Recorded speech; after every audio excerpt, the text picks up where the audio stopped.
여러분, 지금 겉으로는 죽음을 외치는 자들이 물밑에서 무엇을 닦고 있는지 아십니까? 미국은 승리를 외치고 이라는 결사항전을 선포했지만 그들이 정작 노리는 것은 전쟁이 아니라 테러와 돈입니다. 또한 나스닥 21,800선 위에서 벌어지는 이 아슬아슬한 줄타기를 보십시오. 전쟁 협상의 진전이 한 발짝 물러서며 시장의 공포가 다시 고개를 드는 지금, 다음 주 나스닥은 과연 어디를 향해 튀어오를까요? 오늘 이 자욱한 연막을 꿰뚫는 돈의 흐름을 읽는 법과 함께 잠시 후 주식 결산에서는 안개 속 정세에 대응하는 저만의 긴급 전술을 공개하겠습니다. 그리고 2부에서는 고독의 늪에서 건져 올린 그 어떤 비바람에도 흔들리지 않는 내면의 정비에 대해 이야기하겠습니다. 안녕하세요. 시장 시그널입니다. 미국은 승리를 선포했지만 이란은 위안화 결제와 가상화폐를 통해 돈줄을 더 굵게 만들었습니다. 깃발은 쓰러졌어도 실리는 살아남았습니다. 명분과 의도가 철저히 분리된 기만의 시대입니다. 중용은 말합니다. 승리의 깃발이 높이 올라갈수록 그 아래를 더 깊이 들여다보라고 말입니다. 이 연막을 꿰뚫기 위한 3가지 중용의 훈련을 제안합니다. 첫째, 명분이 아닌 돈의 흐름을 추적하십시오. 둘째, 시끄러운 뉴스의 반대편을 보십시오. 셋째, 내 포트폴리오로 직접 검증하십시오. 우리 도반들은 광장의 함성에 박수치는 군중이 아니라 지하 금고의 자물쇠 소리를 듣는 사람이 되어야 합니다. 중용은 말합니다. 연대는 하되 의존하지 말고 손을 잡되 기대지 마십시오. 자립을 위한 3가지 근력을 키워야 합니다. 대체 불가능한 실력, 현금과 선택권, 그리고 관계의 다변화입니다. 영원한 우방도 영원한 적도 없습니다. 영원한 것은 오직 당신의 실력뿐입니다. 하지만 도반님들, 전쟁 협상이 다시 교착 상태에 빠지며 나스닥 21,879라는 숫자가 위태롭게 느껴지는 주말입니다. 이번 주 나스닥은 4.44% 폭등했습니다. 그런데 제 성적표는 3.32%입니다. 시장보다 1% 넘게 뒤처졌습니다. 완벽한 척하지 않겠습니다. 이것이 제가 이번 주 마주한 현실입니다. 하지만 저는 오늘 이 뒤처진 숫자 뒤에 숨겨진 진짜 승리의 기록을 여러분과 공유하려 합니다. 이번 하락은 일반적인 조정장이 아니었습니다. 전쟁이라는 극한의 변동성 속에서 안전 자산인 금마저 주식과 함께 폭락하는 유례없는 상황이 터졌습니다. 보통 주식이 빠지면 금이 버텨줘야 하는데 해지 기능이 완전히 마비된 겁니다. 제가 나스닥보다 더 아프게 밀린 결정적 이유입니다. 하지만 저는 스탑셀 지정된 지점에서 뒤늦게 금을 매도하며 리스크를 줄였습니다. 방패가 뚫릴 때 저는 성벽 자체를 높이는 선택을 한 것입니다. 솔직히 고백합니다.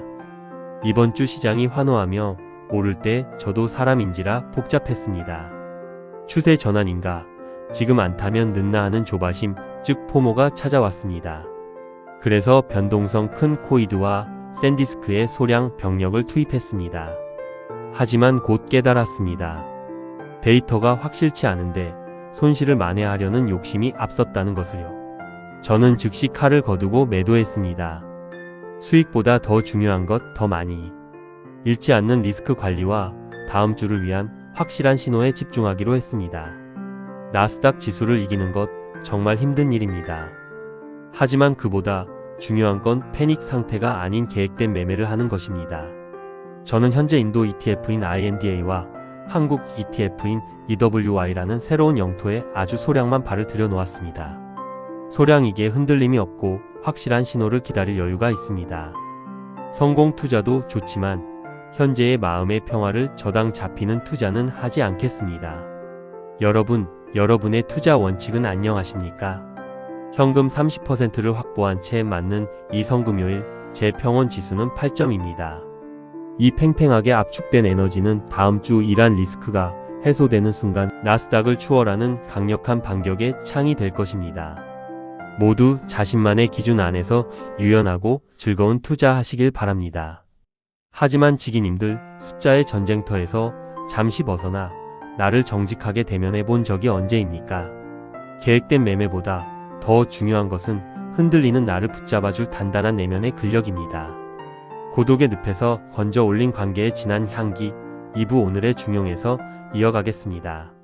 가장 시끄러운 술자리 한복판에서 혹은 수많은 사람에게 둘러싸여 있으면서도 말할 수 없는 공허함을 느껴본 적 있으신가요?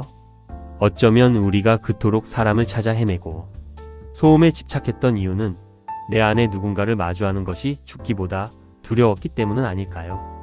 어린 시절 텅 빈 집을 가득 채웠던 서늘한 불안은 제가 기억하는 고독의 첫 얼굴이었습니다. 그 결핍의 구멍을 메우려 한국에서는 일부러 술자리의 소음 속으로 저를 내던졌습니다. 내면에서 들려오는 울음소리를 듣지 않으려 더 크게 웃고 더 늦게까지 잔을 채우며 제 자신을 철저히 외면했습니다.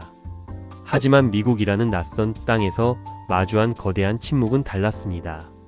도망칠 곳 없는 그 적막함은 무서워 피하기만 했던 제 민낯과 정면으로 대면하게 한 역설적이게도 불행 중 다행인 멈춤이었습니다.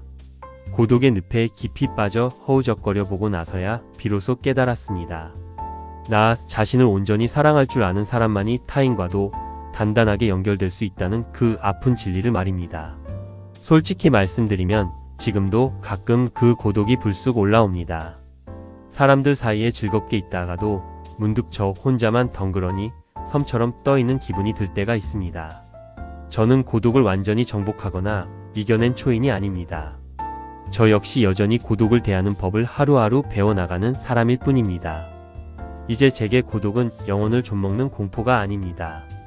오히려 내면을 정돈하고 관계의 소중함을 일깨워주는 풍요로운 안식처가 되었습니다. 오늘 오후 햇살 아래 홀로 숨가쁘게 달리는 러닝은 더 이상 외롭지 않은다. 자신과 나누는 가장 뜨겁고 행복한 동행입니다. 내가 나를 온전히 수용할 때 비로소 타인의 인정에 목매지 않는 독립적인 관계의 주권이 생겨납니다. 뿌리가 단단한 나무들이 적당한 거리를 유지할 때 비로소 숲이 건강해지듯 고독으로 나를 먼저 정돈할 때 우리의 관계는 더 깊고 진해집니다. 지금 즉시 스마트폰을 내려놓고 창가에 서서 피부에 닿는 햇살의 온기에만 집중해 보십시오. 거울 속 내 눈을 응시하며 그동안 참 애썼다고 나직이 읊조려 보십시오. 타인의 소음이 멈춘 그 자리에 오직 나 자신만을 초대할 때 어떤 비바람에도 흔들리지 않는 마음의 근력이 생겨납니다. 고독은 외로운 형벌이 아니라 지혜로운 충전입니다. 고독 속에서 피어난 당신만의 향기는 반드시 누군가에게 따뜻한 위로로 전달될 것입니다.